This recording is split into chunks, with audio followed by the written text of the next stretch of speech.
ტელერადიო კომპანია Georgian Times-ი წარმოგიდგენთ.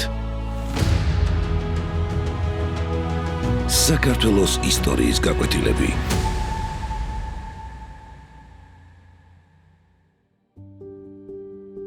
დავით მეოთხე აღმაშენებელი. მეოთხე ნაწილი. საქართველო მსოფლიოს ერთ-ერთი უძველესი ქრისტიანული კერაა. მეტიც, მრავალი საუკუნის განმავლობაში იგი მთელ აღმოსავლეთში უკანასკნელ ქრისტიანულ სახელმწიფოდ რჩებოდა. ქართული ფეოდალური კულტურის ერთ-ერთ უმთავრეს საყრდენს სწორედ ქრისტიანობა და ქართული ეკლესია წარმოადგენდა. იგი გადამწყვეტ როლს თამაშობდა დაქუცმაცებული სამთავროების გაერთიანებაში, ქართული ენის, სულიერი კულტურის, ეროვნული ხასიათისა და სახელმწიფოებრივი იდეის ჩამოყალიბებაში. ეკლესიას მუდამ ეკისრა უდიდესი ეროვნული მისია, თუმცა ისტორიის გარკვეულ ეტაპზე მასაც გადაუხვევია დანიშნული გზიდან. მე-11 საუკუნის მეორე ნახევრიდან განსაკუთრებით კი დიდი თურქობის მძიმე ჟამმა უდიდესი ზიანი მიაყენა არა მხოლოდ სამეფო ინსტიტუტებს, არამედ მართლმადიდებლურ ეკლესიასაც. სამეფო ხელისუფლების დასუსტებით ისარგებლეს უღირსმა სასულიერო პირებმა და დიდი გავლენა მოიპოვეს საეკლესიო იერარქიაში. ერში გამრავლებული მრავალი ცოდვა გარკვეულწილად მაშინდელ ქართულ ეკლესიაში არსებული უმძიმესი ვითარების გამოძახილი იყო.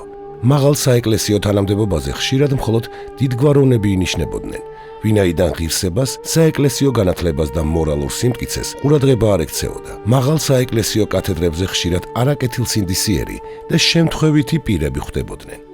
უფრო მეტიც, ბევრჯერ ეკლესია თვითონ გამხდარა ყოველგვარი უმსგავსობის წამომწყები და გამავრცელებელი. ამ და სხვა მრავალი მანკიერების აღმოსაფხრელად მეფე დავითის ინიციატივით მოწვეულ იქნა დიდი საეკლესიო კრება. კრება სავარაუდოდ 1104 წელს ქართლში, სოფელ ურბნისის მახლობლად გაიმართა. ამ ისტორიულ მოვლენას ესწრებოდა არა მხოლოდ უმაღლესი სასულიერო პირები, არამედ საერო ელიტა, დიდებულები და წარჩინებული მოხელეებიც. საქართველოს კათოლიკოს პატრიარქ იოანესა და თავად მეფე დავითთან ერთად კრებას ესწრებოდნენ ისეთი ცნობილი პიროვნებები, როგორებიც იყვნენ ხელმწიფის უახლოესი მოკავშირე გიორგი ჭყონდიდელი, ყოფილი მეფე გიორგი მეორე, დიდი მოაზროვნე არსენ იყალთოელი, ბიზანტიის დედოფალი მართა ბაგრატიონი და სხვა გამოჩენილი ქართველები. საეკლესიო კრება რამდენიმე თვე გაგრძელდა და 1105 წლის შუახანებში დასრულდა.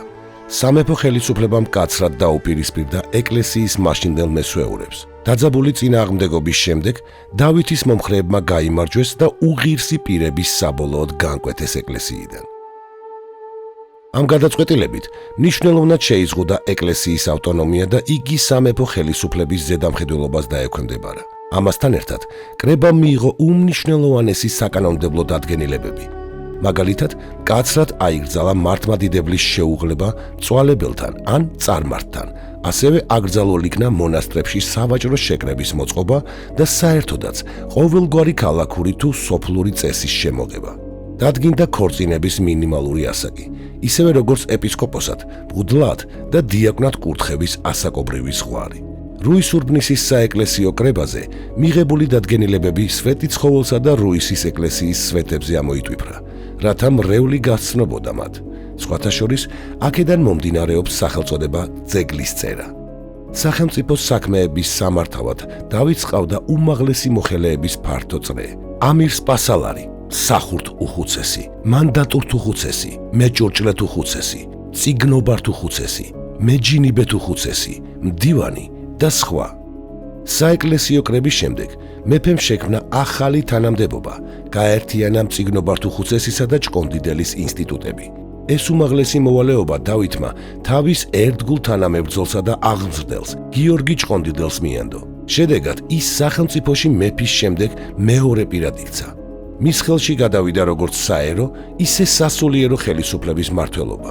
მის ფუნქციაში შედიოდა სახელმწიფო უწყებების სრული კონტროლი და მეთვალყურეობა, ქვეყნის ხაზინის შემოწმება და სააჯო კარის ხელმძღვანელობა. რაც შეეხება სააჯო კარს, იგი დავით მეფის სარეფორმო საქმიანობის ერთ-ერთი უმნიშვნელოვანესი შედეგი იყო და უმაღლეს სასამართლო დაწესებულებას წარმოადგენდა.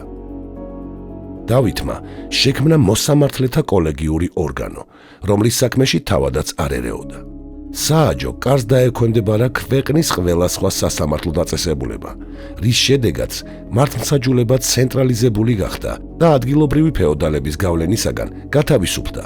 სააჯო კარის მთავარი დანიშნულება იყო უბრალო ხალხის დაცვა. თუ ვინმე ცხოვრობდა დიდი ფეოდალის სამფლობელოში, განიცდიდა შევიწროებას და იცოდა, რომ ადგილობრივი სასამართლო ვერ დაიცავდა, მას შეეძლო პირდაპირ მიემართა სააჯო კარისთვის. ამგვარად, დავითმა შექმნა სამართლიანობის გარანტია და მოსახლეობა ფეოდალური თვითნებობისაგან დაიცვა. დავითის მეფობისას საქართველო ძლიერების უმაღლეს საფეხურზე ავიდა. კახეთ ჰერეთის შემოერთებასთან, ურჩი ფეოდალებისა თუ უღირსი სასულიერო პირების დასჯასთან ერთად ქვეყანაში მიმდინარეობდა მასშტაბური აღმშენებლობა. იგებოდა და ნახლდებოდა ტაძრები, მონასტრები, საზოგადოებრივი შენობები, ხიდები, გზები, ფუნდუკები და სარწყავი არხები. დავითის დროინდელ საქართველოში, როგორც ჩანს, არსებობდა არაერთი უმაღლესი სასწავლებელი და აკადემია, რომელთა შორის განსაკუთრებული ადგილი გელათს ერგო. 1106 წელს ქუთაისთან ახლოს დაიწყო გელათის ტაძრისა და აკადემიის მშენებლობა. უპირველეს ყოვლისა, გელათის აკადემიისთვის საჭირო იყო მეცნიერების და სწავლულების მოძიება. დავითი მათ განსაკუთრებული სიფრთხილით და მაღალი კრიტერიუმებით არჩევდა. ამ პროცესში გადამწყვეტი როლი ითამაშა დავითის მამიდამ, ბიზანტიის ქართველმა დედოფალმა მართა ბაგრატიონმა. დავითის მთელი მეფობის განმავლობაში ის საქართველოს მთავარი მოკავშირე იყო საზღვარგარეთ. ცნობილია, რომ დედოფალი მონაწილეობდა რუის ურბნისის საეკლესიო კრებაში, ასევე მფარველობდა ბიზანტიაში არსებულ ქართულ ეკლესიებსა და მონასტრებს. სწორედ მართა დედოფლის ხელშეწყობით დავითმა აკადემიისთვის ბიზანტიიდან მოიწვია ბერძენი და ქართველი სწავლულები. მალე აკადემიაში თავი მოიყარეს ერთ-ერთმა საუკეთესო მოაზროვნეებმა, მათ შორის განსაკუთრებული ადგილი უკავია იოანე პეტრიცს და არსენ იყალთუელს. გელათის აკადემიაში, ისევე როგორც იმდროინდელ მოწინავე ბიზანტიურ სკოლებში, ისწავლებოდა მეცნიერების 7 ძირითადი დარგი: გრამატიკა, რიტორიკა, ფილოსოფია, არითმეტიკა, გეომეტრია, მუსიკა და ასტრონომია. მართა დედოფლისა და მეფე დავითის ხელშეწყობით აკადემიის საუკეთესო კურსდამთავრებულებს ბიზანტიაში გზავნიდნენ განათლების გასაგრძელებლად. აღსანიშნავია, რომ იმ დროისთვის სწორედ ბიზანტია იყო მთელს მსოფლიოში საუკეთესო საგანმანათლებლო ცენტრი.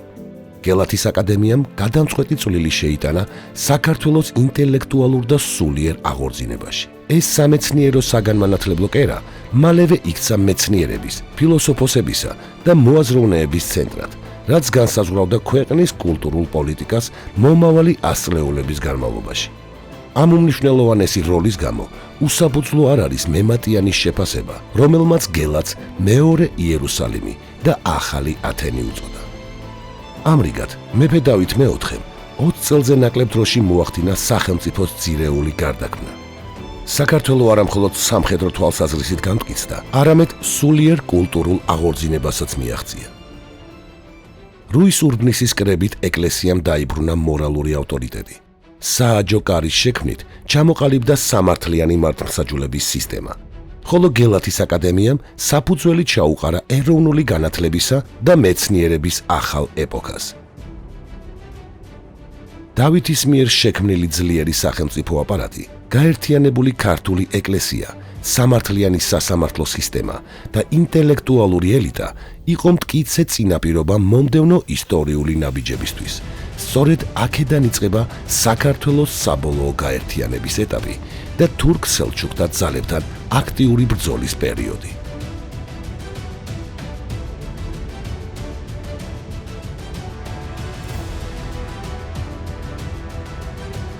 მეოთხე ნაწილის დასასრული.